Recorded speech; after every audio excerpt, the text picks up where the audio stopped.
The coronavirus COVID-19 numbers just keep growing and growing. And in just 1 month, 1 million cases has now become 3.65 million cases worldwide. So in this video, we are going to go even deeper into things not talked about with regards to COVID-19. This is part 2, coming right up.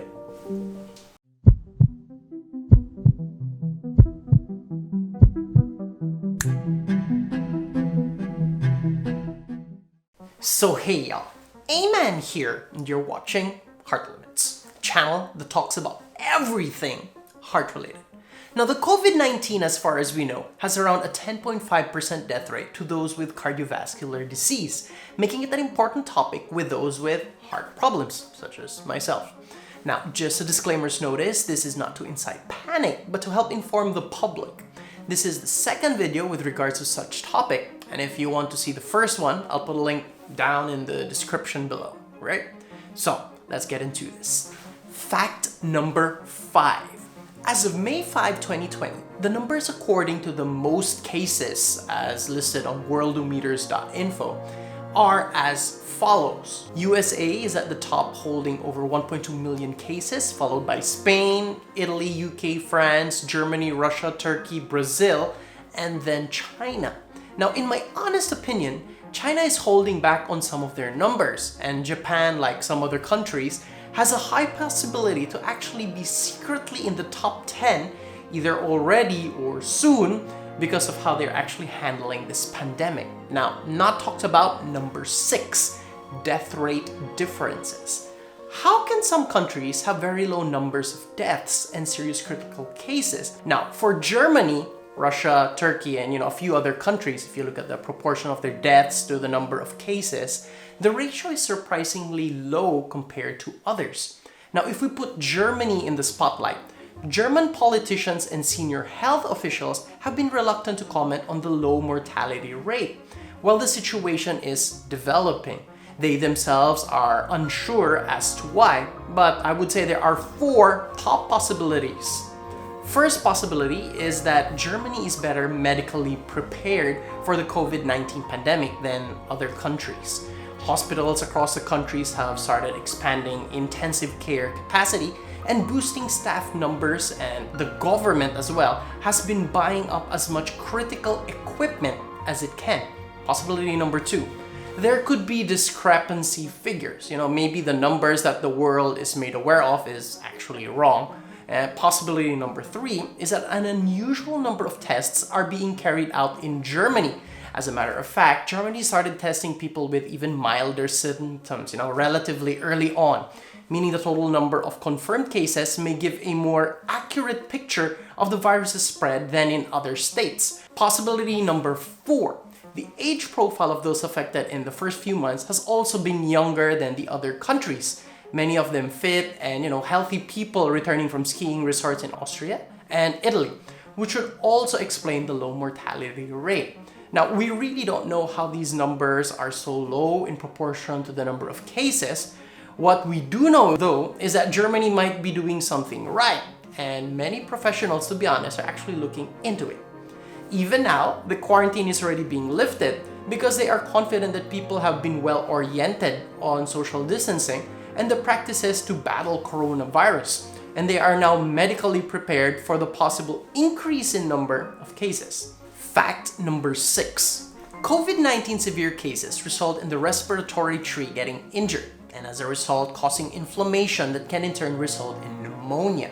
Now, the science of pneumonia is the lungs become, so to say, filled with inflammatory material. And such material makes the lungs unable to get enough oxygen to the bloodstream, which technically reduces the body's ability to take on oxygen and to get rid of carbon dioxide. Now, so to say, it's a big disaster for the person's respiratory system. So, not talked about much, putting the word much now. Number 7, medication impacts. Now, wouldn't the idea of making the lungs not inflamed with, using drugs or medications technically be a solution? Now, even though a common idea to combat inflammation would be to take anti-inflammatory drugs, France and the World Health Organization recommended avoiding taking such drugs, and such stated is ibuprofen, Advil, and Nurofen. And we still don't have enough evidence on the impacts of such drugs, but there have been cases that showed a bad side to it. Paracetamol, so to say, is a safer choice as of yet, according to some sources. But do note, there are actually sources that claim that flu shots and anti-dengue treatments are actually possible cures for the coronavirus. But the internet and media, there's just too many hoaxes, too many information that we don't know, so we don't know this for a fact. All right. Now, fact number 7. The symptoms that are most talked about when one is infected with COVID-19 are fever, cough, shortness of breath. And at the time, even if a person is test positive, symptoms could also possibly not appear. So now talked about number 8, additional symptoms. Now, in the Philippines, for example, according to St. Luke's Medical Center, the symptoms of COVID-19 are broken down into the following. So a clinical representation, symptom percentage of people infected with COVID-19. Fever, 87.9%. Dry cough, 67.7%. Fatigue, 38.1%. Shortness of breath, 18.6%. Muscle pain, 14.8%. Sore throat, 13.9%. Headache, 13.6%. Nausea or vomiting, 5%, and diarrhea at 3.7%.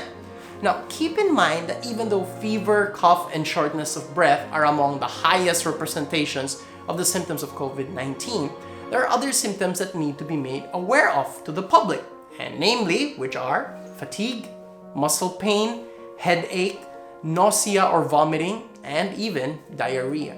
Now, fact number 8. There are stated ways on how to protect oneself from getting infected from COVID-19. According to the World Health Organization, one should, number 1, wash your hands frequently. Number 2, maintain social distancing, at least 1 meter or 3 feet away. Number 3, avoid touching your eyes, your nose, and your mouth.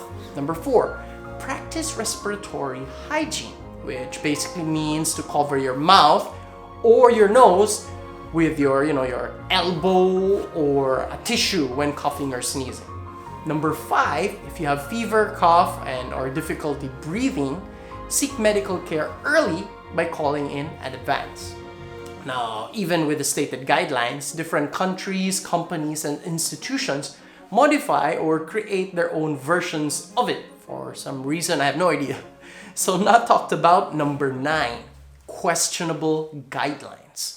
Why are we using the term social distancing? Is 1 meter really enough distance? And why do some guidelines, ask social distancing to be 2 to 3 meters away? And why do some guidelines also say, you have to drink water frequently? Now, definition-wise, social distancing implies not socializing. Physical distancing means not being physically close. And given the technology and the internet, we can still socialize from a distance. And using the word social distancing gives a feeling of being alone and against the world, which given a world impression, we should call it that, to be honest, it's more physical distancing and not actually social distancing. All right? Next, a sneeze has a speed of up to 200 miles per hour and can travel in an office setting of up to 8 desks away when not covered or blocked upon release. And in an open-air setting, not covered or blocked upon release, up to around 9 feet away. Now, truth be told, if a sneeze is not covered, 1 meter of distancing is actually not enough. 3 meters or more is best, and 2 meters is technically somewhere in the midpoint. Now, the guideline of drinking water frequently is based on the thought that once a COVID-19 particle has made it all the way into your stomach, it would be killed immediately. After all, the gastric acid has a pH of between 1 and 3, which is roughly as potent as battery acid, which is even capable of dissolving steel. But the virus might be far more robust than this. After MERS, researchers discovered that the pathogen, which is a coronavirus and a relative of COVID-19, is considerably resistant to the diluted acid that you would find in the stomach. the virus had managed to colonize the patient's gut and showed that it can easily colonize cells from the intestine. Now, it is not yet clear if this is also true for COVID-19, though some patients have been reporting symptoms such as nausea and diarrhea. And now, experts from China are warning that there are signs that it can actually infect the digestive tract. And according to one report, more than 50% of people with COVID-19 have the virus in their feces, or rather the poop, So it could be there lingering even though it has been cleared from the lungs, okay? Fact number 9, immunological memory is the ability of the immune system to quickly and specifically recognize an antigen that the body has previously encountered and initiate a corresponding immune response. Now, the idea of being immune or being reinfected to COVID-19 after being infected by it and recovering is stemmed from this ability which I just said. Now, using available preliminary data, the median time from onset to clinical recovery for mild cases is approximately 2 weeks and 3 to 6 weeks for patients with severe critical disease. So, not talked about number 10, reinfection possibility. Now, do people infected with the virus become immune? And if they do, how long does that immunity or resistance actually last? Now, for many viruses, people don't usually get reinfected, but the word usually makes it questionable, since for mumps, for instance, the immunity wears off over time. And coronaviruses can be unpredictable in how they impact the human immune system. Studies of 4 seasonal coronaviruses that cause the common cold show that people develop antibodies, but the levels appear to decline slowly over time, and people eventually, become susceptible again. Duration-wise, we still have no idea how long can actually be immune to it. Some experts say that, the immunity could last a season at least, or, more or less technically 3 months. But according to some sources, the numbers are actually even shorter than that. So, now let's get into fact number 10. Viruses mutate, and that is a fact. And viruses change a small part of their genetic code all the time, and technically, so to say, do so as part of their life cycle. And it's just how viruses are. So, now talked about number 11, COVID-19 strains. Now, according to various sources, there are 2 to even up to, if I'm right, up to even 30 different strains of COVID-19. But the most evident number that we are looking at is actually 3. And it's namely type A, type B, and type C. Now, type A is the strain found closest in bats and pangolins. I hope I said that right. And is considered to be the root of the outbreak. It has 2 subclusters, one linked to Wuhan, and the other one, actually, which is common in Australia and America. Yeah. Now, type B is the strain derived from type A via 2 mutations and mutates slowly in China but rapidly outside China.